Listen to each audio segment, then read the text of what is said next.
This is question number 12 of the exercises of chapter Force and Laws of Motion.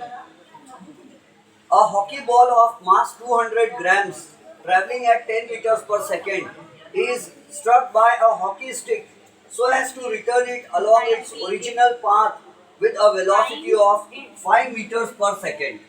Calculate the magnitude of change in momentum occurred in the motion of the hockey ball by the force applied by the hockey stick. क्या हुआ कि a hockey ball was already coming with a velocity of initial velocity of 10 meters per second. A hockey ball was already coming with a velocity of 10 meters per second. But there was an uncle who had a hockey stick with him and he applied a force on the ball.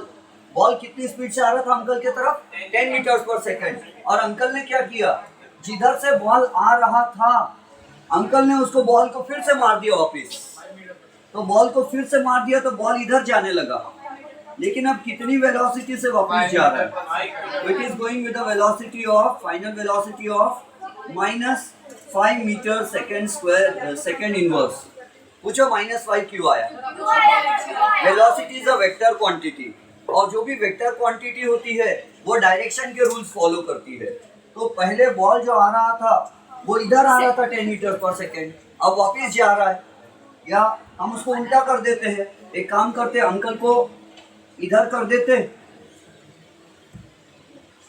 और ball पहले इधर आ रहा था 10 metre पर second कौन सी axis की तरफ जा रहा है वो एक्स एक्सिस की तरफ जा रहा है 10 मीटर पर सेकेंड लेकिन अंकल के हाथ में क्या है हॉकी स्टिक अंकल ने बॉल को मारे तो अब इधर जा रहा है एक्स डैश एक्सिस की तरफ कितनी वेलोसिटी से जा रहा है तो इनिशियल वेलोसिटी 10 थी फाइनल वेलोसिटी इज -5 मीटर पर सेकेंड पूछो -5 क्यों है क्योंकि ऑपोजिट डायरेक्शन है और मैंने कल ही समझाया आपको कि फिजिक्स में opposite direction is denoted by the negative sign पहले इधर जा रहा था बॉल अंकल ने उसको बॉल को फिर से वापस हटा दिए लात वो स्टिक मार के तो बॉल वापस गया तो कितनी वेलोसिटी से 5 मीटर पर सेकेंड और देखो मैंने ये एरो बड़ा बनाया 10 मीटर पर सेकेंड वाला और 5 वाला एरो छोटा बनाया ये फिजिक्स का रूल है जो चीज की वैल्यू ज्यादा उसका एरो लंबा होना चाहिए वेक्टर क्वांटिटी और जो चीज छोटी होती है उसका एरो छोटा होता है अच्छा चलो ये सब लोचे की बात नहीं इतना एग्जाम में नहीं आएंगे एग्जाम में क्या आएंगे मालूम है calculate the change in momentum तो चेंज इन मोमेंटम यानी क्या होगा final momentum minus initial momentum change in momentum is equal to final momentum minus initial momentum ये अंकल ये सब मत बनाना सीधे सीधे लिखना change in momentum is equal to final momentum minus initial momentum आपको पता है कि change in velocity का फॉर्मूला क्या होता है final velocity minus initial velocity तो कभी भी कोई चीज आ जाए change in pressure change in velocity change in momentum change in volume तो हमेशा लिखना फाइनल माइनस इनिशियल तो यहाँ क्या हो जाएगा फिर final momentum will be mass into final velocity initial momentum will be mass into initial velocity mass कितना है 200 ग्राम्स है ना तो वेरी गुड मास का ऐसा यूनिट क्या है किलोग्राम है ना तो ऐसा यूनिट किलोग्राम है तो मास को हम क्या कर देंगे 200 ग्राम्स का जो मास है उसको हम 1000 से डिवाइड कर देंगे फिर वो किलोग्राम बन जाएगा एंड इट विल बिकम 0.2 समझे क्या किलोग्राम इनटू वेलोसिटी फाइनल कितनी है -5 मीटर पर सेकेंड माइनस मास कितना 0.2 किलोग्राम इनटू इनिशियल वेलोसिटी कितनी है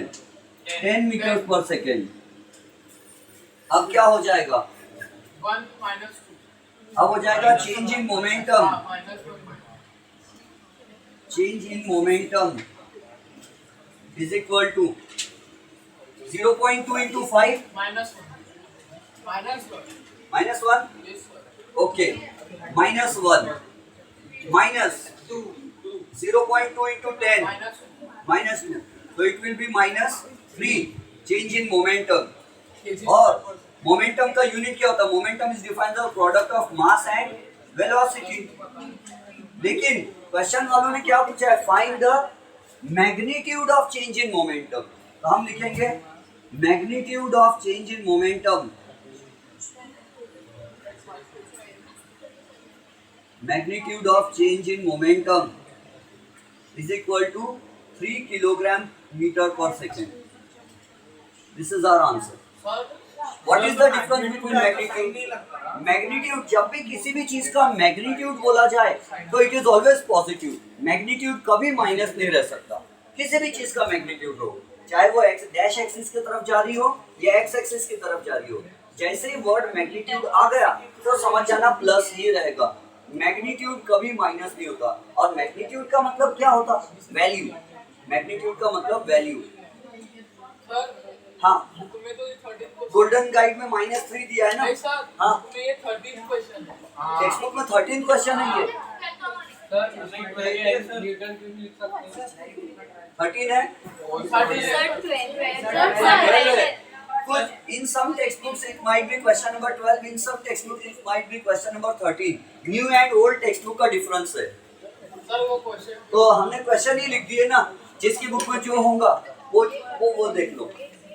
और मास का समझ में आया क्या, मास कितना दिया है 200 ग्राम्स, और हमने क्या कर दिया 200 को 1000 से डिवाइड कर दिया और किलोग्राम कर दिए, तो ये हो गया 0.2 किलोग्राम। इनिशियल वेलोसिटी देखो ना उसकी कितनी है। हाँ सॉरी क्या होता है आपके चैप्टर, हाँ बोलो कैसे मिला। इनिशियल मोमेंटम का मतलब होता है मास इनटू इनिशियल वेलोसिटी, और फाइनल मोमेंटम का मतलब होता है मास इनटू फाइनल वेलोसिटी। और मोमेंटम यानी कितने जोर के एनर्जी मारते हैं धक्का, तो दैट इज कॉल्ड मोमेंटम, है ना। अगर समझो किसी का मास बहुत ज्यादा है और वेलोसिटी भी बहुत ज्यादा है और वो किसी से भिड़ जाए तो बहुत जोर के मोमेंटम लगेगा। और अगर किसी का मास भी कम है, एक मॉस्किटो उसका मास भी कम है, वेलोसिटी भी कम रहती, वो अपने से टकराता तो अपन गिर जाते क्या, नहीं, तो मॉस्किटो का मोमेंटम कम रहता। लेकिन ट्रेन आ रही हो फास्ट में तो ट्रेन का मास भी बहुत ज्यादा और वेलोसिटी भी बहुत ज्यादा, तो हमको बहुत जोर के ठोक देती है वो, तो हम कहते हैं कि उसका मोमेंटम बहुत ज्यादा है मरने के बाद। समझ गए। हाँ पूछो। सर बुक से 12 क्वेश्चन ओल्ड टेक्स्ट बुक से 12th क्वेश्चन है, ओके, और न्यू से 13th है, चलेगा।